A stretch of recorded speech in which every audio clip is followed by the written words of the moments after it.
예, 이번 시간에는 결손금 소급 공제 환급 신고와 관련되는 부분하고 우리 추계 신고서 작성에 대한 부분을 정리해 보겠습니다. 자, 먼저 개념부터 정리를 해보면 결손금 소급 공제, 원래 결손금은 2월에서 공제를 하는 거죠. 10년 동안 2월에서 공제하는 건데 이런 요건들이 충족이 되면 소급해서 직전 연도 세금 낸 거를 환급받을 수 있다라는 겁니다. 자, 보시면 중소기업인 사업소득, 부동산 임대업 소득은 제외됩니다. 제외되는데 사업소득에서 결손이 발생해야 되고요. 직전기에 중소기업 사업소득이 발생해서 결정세액이 있어야 됩니다. 결정세액이 있어야 되고 당해 과세기간 및 직전 과세기간의 소득세 신고를 법정신고기간 내에 해야 됩니다. 그 다음에 당해 과세기간의 소득세 신고 시에 결손금 소급공제 신청을 해야 됩니다. 신청을 하는 이 네 가지 조건이 충족이 되면 환급을 받을 수 있다라고 보시면 되겠습니다. 자, 결손금 소급공제액의 계산이라고 해서 직전 연도에 종합소득 산출세액에서 소득 공제 후에 결손금 공제 후에 직전 연도 종합소득 산출세액을 차감한 금액으로 갑니다. 그렇게 해서 차액 부분을 공제를 해준다. 결국에 이 첫 번째에 있는 이 산식의 의미는 뭐냐면 문구의 의미는 이계년도를 한꺼번에 세금 계산한다라고 이해를 하시면 되겠습니다. 그런데 한도는 직전 연도 종합소득 결정세액으로 갑니다. 자, 이 이야기는 뭐냐면 직전 연도 종합소득 결정세액이라고 하는 것은 직전 연도에 직접 납부한 세액을 기준으로만 환급해준다. 그런 의미로 이해를 하시면 되고요. 기타 사항에서 법인 전환 시에 폐업한 개인사업자도 적용이 됩니다. 신설사업장의 결손금을 폐업한 사업장에도 적용할 수 있다는 거고요. 직전 과세기간에 추계로 신고한 경우에도 적용을 받을 수가 있습니다. 그래서 당해 연도에 결손이 발생한 회사들은 잘 고민을 해보실 필요가 있습니다. 자, 4절에서 추계신고 시 종합소득세 신고서 작성과 관련되는 부분입니다. 자, 단순경비율과 기준경비율 적용 대상자 판정 기준, 우리가 앞에서 많이 설명을 드렸던 부분이죠. 거기에 따라서 판정을 하시고 단순경비율 적용 배제 사업자도 있고요. 그 다음에 단순경비율 적용 대상 사업자의 신고서 작성 실무라고 나와 있는데 단순경비율 적용 대상자는 수익금액에서 수익금액에 단순경비율을 적용한 금액을 차감한 금액을 소득금액으로 하고 있습니다. 자, 이렇게 계산이 되고요. 기준경비율 적용 대상 사업자 신고서는 어떻게 되냐면 수익금액에서 주요경비를 차감합니다. 주요경비를 차감하고 수익금액에 기준경비율을 적용한 금액을 차감을 해줍니다. 자, 이 주요경비라고 하는 부분이 그 매출원가, 즉 매입과 관련되는 부분입니다. 매입과 관련되는 부분, 그 다음에 임대료, 인건비, 이런 부분들을 주요 경비라고 이야기를 하고 있습니다. 이 부분이 관리가 된다라고 하면 빼주겠다라는 겁니다. 증빙에 의해서 관리가 되면 빼주겠다. 그리고 수익금액의 기준경비율 적용해서 하겠다라는 부분이죠. 자, 그러면 이렇게 기준경비율에 의해서 계산된 이 소득금액은 단순경비에 의한 소득금액에 배율이 적용이 됩니다. 그죠? 배율이 적용이 되죠. 간편장부 대상자는 2.6배, 복식부기 의무자는 3.2배를 적용을 해서 초과되는 금액은 없는 걸로 해서 계산이 됩니다. 자, 요 과정들을 우리 세무사랑 프로에서 한번 확인을 해 보겠습니다. 자, 교재 341페이지입니다. 4번 세무사랑 프로 운영 방법이라고 해서 나와 있습니다. 중소기업이고 직전과세기간의 신고 내용이 있고요. 당기 결손금이다. 당해 백두무역 상사가 결손이 났다라는 겁니다. 1억 원이 결손이 났을 때 소급공제 신청을 하고자 한다면 종합소득세 신고서 밑에 보시면 중간에 중소기업 결손금 소급공제 환급 신청서가 있습니다. 자, 이 환급 신청서를 작성해서 제출을 하시면 되는데 기본적으로 당해 과세기간, 직전 과세기간 입력하시면 되겠고요. F12 불러오기를 통해서 입력을 합니다. 등록을 해주고요. 자, 사업장별로 사업장 정보를 입력을 하고 사업장별 결손금과 관련되는 정보 차례대로 입력을 해주시면 되겠습니다. 자, 당해연도 사업장 결손금 1억입니다. 1억이고요. 자, 사업장별로 소급공제 받으려고 하는 2월 결손금 관련되는 부분은 일단 지우겠습니다. 지우고요. 그 다음에 왼쪽에 합계란에 보시면 종합소득 과세표준 직전 과세기간 관련되는 정보가 있죠. 그 정보를 우리 교재 341페이지를 통해서 입력을 하시면 됩니다. 종합소득금액 관련되는 부분이 있고요. 과세표준이 있습니다. 과세표준 1억이고 산출세액 2,010만 원입니다. 자, 공제감면세 2,010만 원 입력을 했고요. 자, 그 다음에 나머지 내용들은 그러니까 추가적으로 입력을 하시면 됩니다. 자, 그 다음에 사업장에 보시면 자, 당해 사업장의 소득금액 직전과세 기간입니다. 자, 여기에 소득금액 자, 보시면 입력을 하실 때 합계란에 그 종합소득 과세표준과 결정세액까지 입력하는 부분은 총 금액을 기준으로 하는 거고요. 그 다음에 백두무역 상사의 직전연도 부분을 입력을 하는 부분입니다. 자, 직전연도의 과표가 그러니까 소득금액이 1억 2천이었습니다. 그죠? 1억 2천이었고 직전연도 사업장별 산출세액과 결정세액을 입력하도록 되어 있습니다. 입력을 했습니다. 그죠? 입력을 했으면 우리 백두무역 상사의 사업장 1에 소급공제 받고자 하는 2월 결손금 얼마를 소급공제하면 되느냐 하는 겁니다. 자, 예를 들어서 요 금액이 이제 가장 중요한 건데 우리 프로그램에서 자동으로 계산되지는 않습니다. 자, 기본적으로 생각을 해보면 소득금액이 1억 2천인데 결손이 1억 났다라고 하면 전액 1억 원을 결손금 소급공제를 신청하실 수 있을 겁니다. 그렇게 신청하면 환급금액은 1,510만 원입니다. 그죠? 1,510만 원을 환급을 받을 수가 있습니다. 그런데 1억 원이 아니고 예를 들어서 9천만 원을 입력을 해보겠습니다. 9천만 원을 입력을 하더라도 1,510만 원으로 정리가 됩니다. 그런데 소급공제 후 사업장별 종합소득 산출세액이라고 하는 숫자가 나오죠. 이 숫자를 기준으로 해서 계산이 변동이 좀 일어나는 것을 확인하실 수 있습니다. 자, 예를 들어서 6천만 원을 제가 등록을 해보겠습니다. 소급공제 받으려고 하는 부분을 6천만 원 등록하니까 어떻게 됩니까? 소급공제 후 사업장별 종합소득 산출세액이 492만 원 적용이 되면서 1,510만 원까지 환급이 됩니다. 근데 환급 금액은 변동이 없으면서 산출세액이 변동이 생기고 있죠.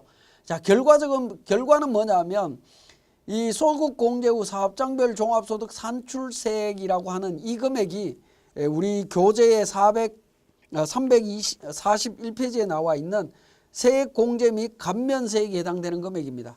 500만 원이 되도록 만들면 됩니다.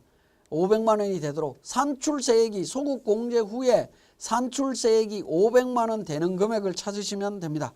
그 금액을 찾게 되면 소급공제 금액은 얼마냐면 5,946만 6,667원입니다.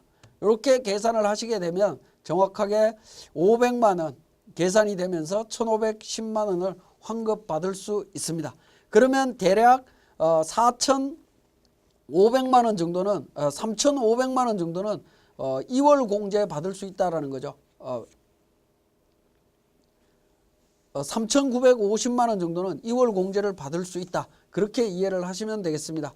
그래서 우리 결손금 소급공제 환급 신청서에서 가장 중요한 부분은 소급공제 받으려고 하는 2월 결손금 금액을 얼마로 결정하느냐, 이 부분이 굉장히 중요한 내용이 되겠습니다. 자, 이 부분 주의해서 살펴봐 주시고요. 추계신고서 작성으로 넘어가겠습니다. 자, 추계신고서 관련해서는 회사 코드를 변경을 하도록 하겠습니다. 자, 일단 단순경비율로 갑니다. 자, 1104번에 백두무역 단순경비율로 되어 있는 부분입니다. 자, 단순경비율 신고서는 우리 종합소득세 신고서에 단순경비율이라고 되어 있는 신고서가 있습니다. 자, 이 신고서에서 작성하시면 됩니다. 사례는 345페이지가 되겠습니다. 자, F12 관련 내용을 반영을 합니다. 관련 내용 반영하고요. 총 수익금액 5천만 원 주어져 있습니다. 5천만 원 입력을 하시면 됩니다. 총 수익금액은 우리 부가세 신고할 때 신고했던 수익금액에 각종 지원금 전부 다 포함한 금액으로 이해를 하시면 되겠습니다. 그러면 필요경비는 단순경비율 적용해서 자동으로 계산이 됩니다. 자, 그 다음에 인적공제로 갑니다. 인적공제로 가면 기본공제 대상자, 본인과 배우자에 대한 부분 공제받고자 하는 분들 등록하시면 됩니다. 확인해 주시고요. 자, 다음은 연금보험입니다. 연금보험 국민연금과 관련되는 부분이고요. 그러니까 개인연금저축이나 노란우산공제 관련되는 부분이 있으면 등록하시면 됩니다. 그렇게 등록하게 되면 산출세액이 계산이 되고요. 자, 가산세, 노란색으로 되어 있는 부분을 클릭하시게 되면 별도의 팝업창이 뜨고 가산세 적용할 부분이 있다라고 하면 가산세 적용하시면 됩니다. 자, 그렇게 해서 계산하시면 관련되는 세액을 납부하실 수 있습니다. 마찬가지로 원천징수세액도 원천납부세액 상호와 원천징수 의무자에 대한 정보들을 등록을 하시면 됩니다. 자, 이렇게 해서 출력하셔서 세무서에 서면으로 신고를 하실 수 있습니다.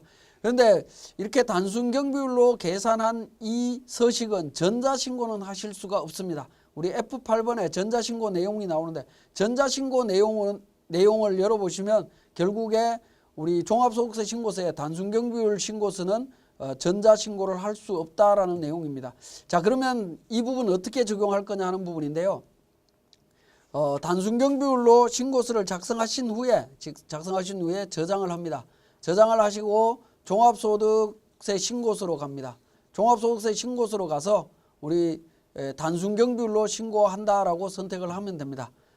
자, 소득은 40번, 코드는 1104번이죠. 1104번 그러니까 소득 명세 금액을 등록을 합니다. 등록을 하고 소득공제 쪽에 가서 불러오기를 통해서 반영을 하시면 됩니다. 요 부분은 우리 소득공제 신고서 있죠. 별도로 작성하셔야 됩니다. 본인과 배우자에 대한 소득공제 신고서를 작성을 하셔갖고 관련되는 부분 작성하시면 됩니다. 동일하게 작성하신 다음에 반영해서 종합소득세 관련되는 부분 종합소득 계산까지 합니다. 여기에서 가산세 있으시면 가산세 적용하시고요. 이렇게 작성하신 다음에 마감한 다음에 전자신고 하시면 됩니다. 전자신고 하시려면 이렇게 하셔야 됩니다. 자, 349페이지입니다. 기준경비율에 의한 신고입니다. 자, 기준경비율 관련되는 부분 확인하도록 하겠습니다. 자, 1105번에 기준경비율이라고 하는 회사입니다. 자, 이 회사 마찬가지로 기준경비율은 간편장부 밑에 보시면 간편장부 기준경비율 밑에 보시면 주요경비 지출명세서와 추계소득금액 계산이라고 하는 부분이 있습니다. 자, 추계소득금액 계산이라고 하는 부분에서 작성을 하시면 되는데요. 자, 먼저 여기서는 사업자 등록번호와 소득 구분 코드를 입력을 하신 다음에 불러오기나 회사 정보 불러오기를 눌러서 정보를 반영을 합니다. 반영을 하신 다음에 총 수익금액 주어진 자료에 8천만 원 나와 있습니다. 8천만 원 등록하시고요. 자, 주요 경비와 관련되는 부분, 매입 비용 관련되는 부분이 1,500만 원, 인건비 1,500만 원, 임차료 700만 원 해서 전체 주요 경비가 3,700입니다. 그래서 3,700 등록하시게 되면 관련되는 정보 전부 다 확인이 가능하고요. 맨 하단 부분에 기획재정부령 배율이라고 해서 복식부기 의무자는 3.2배, 간편장부 대상자는 2.6배 등록하라고 되어 있습니다. 그런데 여기에서는 복식부기 의무자다라고 이야기를 했기 때문에 1번 3.2배를 선택을 합니다. 그리고 두 번째 탭으로 단기 주요 경비 명세 쪽으로 넘어가서 주요 경비에 대한 정보들을 등록을 해주시면 됩니다. 매입 비용은 정규 정빙 세금 계산서 수취한 게 1,000만 원이고요. 주요 경비 지출 명세서 작성하는 게 500이다라고 되어 있습니다. 그러면 500만 원 별도로 구분해 주시고 임차료, 인건비 관련되는 부분 같이 등록해 주시면 됩니다. 이렇게 등록하면 관련되는 금액이 3,700이고 소득금액 계산 탭에 단기에 지출된 주요 경비 3,700 이 부분이 빨간색으로 나타나지 않습니다. 빨간색으로 나타난다는 얘기는 오류가 있다라고 보시면 되겠죠. 자, 그렇게 등록을 해주시면 될 것 같습니다. 자, 그 다음에 아까 단기 주요 경비 명세에서 주요 경비 지출 명세서 작성한다라고 했죠. 이 500만 원에 대해서 작성을 합니다. 위에 보시면 주요 경비 지출 명세서가 있습니다. 주요 경비 지출 명세서에서 주요 경비 사업자 등록번호 기준으로 해서 주요 경비를 인별로 매입 비용, 거래일자 2018년 0502 상호 한라산 성명 주민번호 거래 품목 원재료 금액 500만 원 매수 2장 이런 형태로 등록을 해주시면 됩니다. 등록해서 저장을 해주시면 되겠고요. 자, 이렇게 이제 기준경비율로 계산을 했다라고 하면 이 기준경비율과 관련되는 내용을 우리 종합소득 신고서로 갑니다. 종합소득 신고서에서 반영을 해주시면 되는데, 자, 종합소득 신고서에서 기준경비율을 선택하시고 신고 유형은 기준경비율, 기장 의무자는 복식부기 의무자였죠. 그 복식부기 의무자로 3.2배를 적용했기 때문에 복식부기 선택하시고요. 40번 선택하신 다음에 기준경비율, 신고 유형 기준경비율 31번 선택합니다. 그리고 1105번 선택하시게 되면 관련되는 정보들이 반영이 됩니다. 이 금액을 기준으로 동일하게 신고서 작성하시면 됩니다. 소득공제명세서에서 종합소득세까지 가게 되면 세액이 계산이 됩니다. 물론 이제 가산세 적용 대상이라고 하면 가산세 적용을 해야 되겠죠.